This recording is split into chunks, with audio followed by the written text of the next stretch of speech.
10 মিনিটে যে এত মজার একটা কেক তৈরি করা যায় আপনারা না দেখলে বিশ্বাসই করবেন না। বন্ধুরা, চা বসিয়ে কিন্তু আপনারা এই কেকটা বানিয়ে নিতে পারবেন। চায়ের সঙ্গে খেতে কিন্তু ভীষণ ভালো লাগে। আপনারা চাইলে কিন্তু বাচ্চাদের টিফিনেও দিতে পারেন, বাচ্চারা তো খুবই পছন্দ করে খাবে। খেতে যে এতটাই ভালো হয়েছিল। চলুন তাহলে শুরু করা যাক। এখানে একটা বাটিতে নিয়ে নেব 2 চামচ টক দই।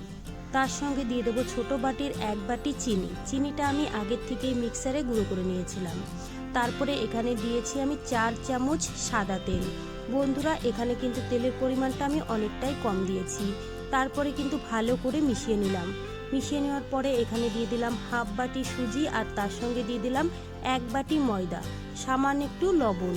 মিষ্টি জিনিসে একটু লবণ দিলে খেতে ভীষণ ভালো লাগে। তারপরে ভালো করে মিশিয়ে নিলাম। এখানে আমি হাফ বাটি দুধ নিয়েছি। দুধ দিয়ে ভালো করে মিশিয়ে নেব। দিয়ে দেবো সামান্য একটু এলাচ গুঁড়ো। বন্ধুরা, এই ছোট কেকে কিন্তু এলাচ গুঁড়ো দিলে খেতে ভীষণ ভালো লাগে। এলাচটা দিয়ে আবারও মিশিয়ে নিলাম। এবার আমি ঢেকে রাখবো 5 মিনিটের জন্য। 5 মিনিট পরে ঢাকনাটা তুলে নিয়েছি। দেখুন বন্ধুরা, ব্যাটারটা কিন্তু আগের থেকে অনেকটাই ঘন আছে। আবার একটু মিশিয়ে নেব। দিয়ে দেবো হাফ চামচ বেকিং পাউডার আর দিয়ে দেবো সামান্য একটু বেকিং সোডা। সামান্য একটু দুধ দিয়ে ভালো করে মিশিয়ে নেব। ব্যাটারটা কিন্তু আমাদের একদম রেডি। আর বন্ধুরা, ব্যাটারটা কিন্তু খুব বেশি পাতলাও করা যাবে না আর খুব বেশি ঘনও করা যাবে না, মিডিয়াম করে নিতে হবে। গ্যাসে একটা তাওয়া বসিয়ে দিয়েছি। তাওয়াটা কিন্তু আমি গরম করে নিয়েছি। তারপরে একটা আপ্পা মেকার বসিয়ে দিলাম। এবার আমি একটু ভালো করে তেল লাগিয়ে নেব। আর বন্ধুরা, আপ্পা মেকারটাও কিন্তু হালকা করে গরম করে নিতে হবে। তারপরে আমি হাফ চামচ করে কেকের ব্যাটার দিয়ে দেবো। সবগুলো বাটির মধ্যেই কিন্তু আমি কেকের ব্যাটারটা দিয়ে দিয়েছি।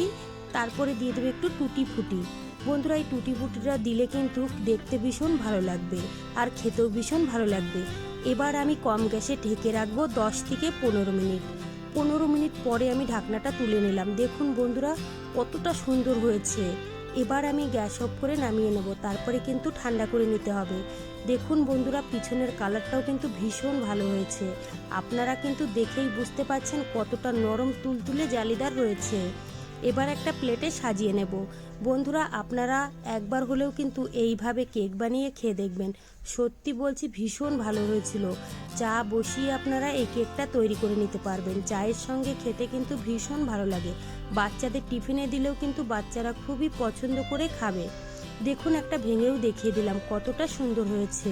চলুন তাহলে ভিডিওটি আমি এখানে